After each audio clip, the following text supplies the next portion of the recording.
Ahora, Fernando, todas estas cuestiones para alguien podrían aparecer como deliberaciones sobre la historia sin relevancia en el presente. Pero cuidado, porque todas estas cuestiones presentan una actualidad total y absoluta. Y hoy recordaba, gracias a una entrevista con Jeffrey Sachs, si pueden alguna vez ahí por YouTube aparecen muchas entrevistas con Jeffrey Sachs, la mayoría en inglés, pero muy interesantes. Hoy recordaba uno de las cuestiones más ocultas de la historia de del siglo XX en Europa y en particular de la Guerra Fría, en cuanto al llamado en castellano Tratado de Estado Austríaco, o el Tratado Austríaco, firmado en 1955. Por lo general, tras el final de la Segunda Guerra Mundial, los países en los cuales aparecen tropas soviéticas, bueno, presentan después una historia ligada a la Guerra Fría, al enfrentamiento entre Occidente y Oriente. Sin embargo, debemos recordar que la Unión Soviética no quería la militarización de Alemania y tampoco quería la militarización de Austria. Tanto Alemania como Austria, parte de ese Anschluss, de esa unificación, de esa fusión entre la Alemania nazi y Austria, tras el final de la Segunda Guerra Mundial aparecen cada uno de ellos, tanto Alemania como Austria, divididos en 4 partes, básicamente entre los ganadores, Estados Unidos, entre los aliados, Estados Unidos, Francia, Reino Unido, la Unión Soviética, Alemania, dentro de el cuadrante soviético, Berlín dividida de la misma manera, como una isla, de ahí el muro de Berlín. Bueno, exactamente lo mismo en Austria, aunque nadie recuerda esto, y lo mismo con Viena dividida en 4. Y la Unión Soviética presenta desde el inicio para Alemania un plan tendiente a la neutralidad de Alemania, que Alemania no participara en la OTAN, que apareciera como un Estado neutral, formalmente declarado neutral, y de esa manera tanto las tropas aliadas occidentales como las tropas soviéticas abandonaran Alemania. Bueno, Estados Unidos rechaza esto y a partir de ahí comienza la Guerra Fría en Alemania como un punto neurálgico, ¿sí? El muro de Berlín casi como un espacio simbólico. En Austria, por el contrario, en una negociación entre la Unión Soviética de manera directa con Austria, motorizan un tratado llamado Tratado de Estado Austríaco para que Austria estableciera junto a la Unión Soviética y naturalmente después, obligados por esta situación, tanto Francia como Reino Unido y los Estados Unidos deben acompañar esto para que Austria estableciera la neutralidad respecto a cualquier conflicto. Establecen formalmente la neutralidad, no participa en la OTAN, no participa en ningún tipo de alianza, aparece neutral formalmente. Si establece esto, lo establece el gobierno y lo establece el Parlamento. A los poquitos días de este pacto, las tropas soviéticas en Austria, tras la derrota de la Alemania nazi con Austria incluida, abandonan definitivamente Austria. ¿Vos recordás, Fernando, algún conflicto entre la Unión Soviética o Rusia y Austria posteriormente? ¿O algún conflicto entre Austria y algún país del mundo?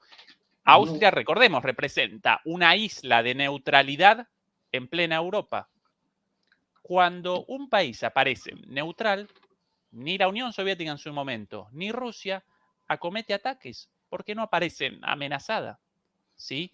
Bueno, recordemos la situación de Ucrania y su coqueteo con la OTAN y la reacción posterior de Rusia.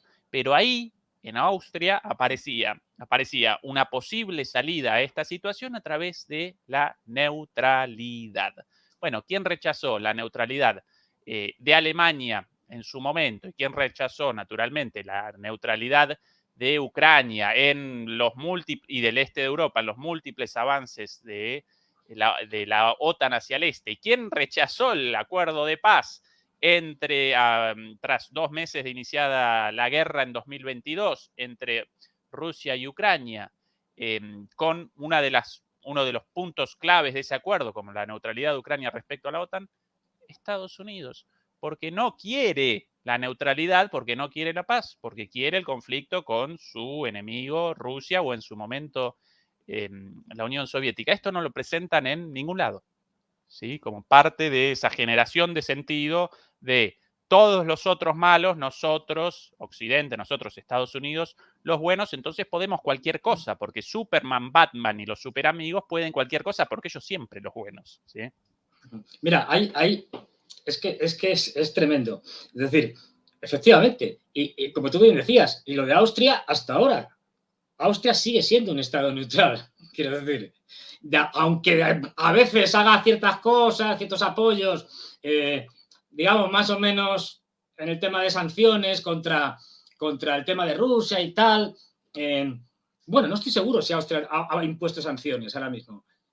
Por su Si no carácter recuerdo mal, justamente no, neutral. si no recuerdo No lo mal, no, recuerdo. Fernando, No. puedo cometer un error.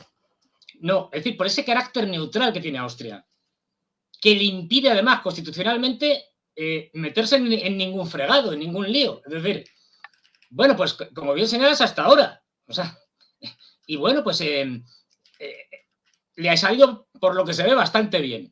Pero claro, la República Federal Alemana habría que quitarle la parte de lo que era la RDA y además hay que tener claro las cronologías. O sea, es Estados Unidos quien crea la OTAN y después será la Unión Soviética quien cree el Pacto de Varsovia. Es decir, o sea, son los Estados Unidos los que provocan, los que dan el paso, digamos, bélico de ir contra, de hacer una asociación militar guerrera contra la Unión Soviética. Y como respuesta es la Unión Soviética que crea el Pacto de Varsovia. Es Estados Unidos quien le dice después de ocupar Alemania, Alemania desaparece del mapa, como Austria, es ocupada por los aliados, y quien dice, oye, vamos a recrear con la parte americana, la parte británica y la parte francesa, lo que llamaremos luego República Federal Alemana, la vamos a hacer como nos dé la gana, porque para eso vamos a construir un país nuevo y le vamos a dar una constitución que vamos a hacer nosotros, la famosa ley fundamental y tal. ¿Y por qué? Porque este es nuestro muro de Berlín. Es decir, estoy a ver, nuestro telón de acero, ¿no? Que diría Churchill. Porque es el colchón que yo necesito para, en el caso de un enfrentamiento con la Unión Soviética, tener tiempo para trasvasar tropas desde Estados Unidos a Europa, porque si no nos faltaría profundidad estratégica, que es un concepto militar importante. De hecho, en los 80 llegó a haber en Europa más de 300.000 soldados norteamericanos, que se dice pronto. Es decir, en Europa. Es decir, en los años 80. Claro, ahí eso que proponía la Unión Soviética no se podía aceptar porque... Pero además es que esto es interesante porque ya no es una cuestión ideológica de, bueno, capitalismo frente a comunismo. No, porque eso luego lo va a desmentir Estados Unidos cuando la Unión Soviética desaparece, con los famosos, que hemos hablado también aquí alguna vez, informe de Paul Wolfenson, cuando hace un informe secreto que luego al año siguiente, en el 92 y en el 93, lo sacan, primero creo que es el New York Times y luego creo que es el Washington Post, diciendo, no, si a ver usted, si es que da igual que la Unión Soviética haya desaparecido, no, da igual que esto sea una democracia o sea una dictadura, da igual que sean comunistas o capitalistas, si es que estos son enemigos por naturaleza. Quiero decir, ¿por qué? Porque es el país más grande del mundo, porque tienen armas nucleares, porque tienen riquezas fundamentales, petróleo, gas, cantidad de minerales estratégicos. Estos no pueden ser nunca aliados ni amigos. Hay que ir a por ellos, porque son siempre competidores. Es decir, esto lo dejan bien claro. O sea, ahí se ve claramente que ni siquiera es un problema de ideologías contrapuestas. Es un problema de que me da igual lo que hagan. Habrá que ir a por ellos siempre. Es decir, esto que señalas es importantísimo, porque evidentemente es un episodio desconocido y lo dice un tipo que no es sospechoso de, yo qué sé, de comunista o algo así. Este tipo es el que en los primeros años de Rusia, cuando desaparece la Unión Soviética, se va a Rusia a dar recetas neoliberales a los rusos. Sí. Es decir, Fernando, dentro de las perlitas de la neutralidad, austríaca, sí. aparece este general Marcus Reisner. ¿Visto algo de él? El tipo, un general de la Academia Militar Austríaca, ahí apareció. Sí, Este pelado, un sí. personaje total. Bueno, el ejército austríaco, Austria, país neutral, por ende sin parte en la guerra en Ucrania, en el canal de YouTube del ejército austríaco comenzó él como director de la Academia de Guerra Austríaca con análisis militares sobre la guerra en Ucrania, con un conocimiento muy profundo, porque el tipo, un general con un doctorado en ciencias militares, Sí, ¿no? Pero claro, desde la neutralidad. Entonces, desde el principio realizaba por YouTube unos análisis sobre la guerra en Ucrania súper profundos, súper interesantes, desde lo militar, pero no comprometidos, no propagandísticos. Y presentaba todo lo que presentamos acá 1000 veces, bueno, él lo presentaba desde lo militar con muchísimo conocimiento, diapositivas, análisis, al punto de que el canal de YouTube del ejército austríaco con 10 suscriptores, además lo presentaba en alemán y después en un video resumido en inglés. Bueno, esos pequeños videos y el canal del ejército austríaco con 10 suscriptores antes de repente protagonizaron, porque la gente aparece, el común de la gente aparece deseosa, sedienta de información fidedigna, más con tanta propaganda.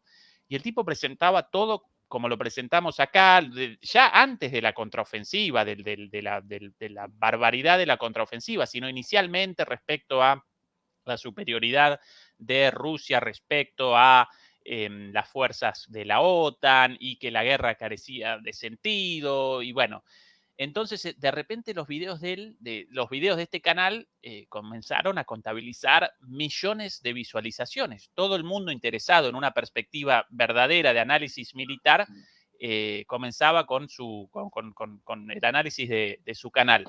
Bueno, evidentemente alguien lo llamó de arriba y a los qué pocos meses curioso. de los análisis, además muy simpático el tipo, bueno, lo comisionaron a una tarea supuestamente en algún lugar de Austria en el campo. Si bien él un analista militar, él con un general, pero dedicado al trabajo de análisis académico más bien. Bueno, desapareció por un par de meses hasta que ya el escándalo tan grande, pues lo llamaban también los medios de comunicación, lo restablecieron al final y el tipo realiza muy buenos análisis, y no lo desaprovechen. Marcus Reisner, no alemán, Reisner, realiza muy buenos análisis militares, no políticos, bien militares sobre la guerra en Ucrania. Y bueno, y puede presentar una visión militar más o menos neutral y no como tantos militares de la OTAN con quienes uno puede establecer una conversación en privado y después cuando aparecen en público presentan otra cosa completamente distinta. Bueno, esto ¿qué genera la posibilidad de esto? La neutralidad de Austria, básicamente.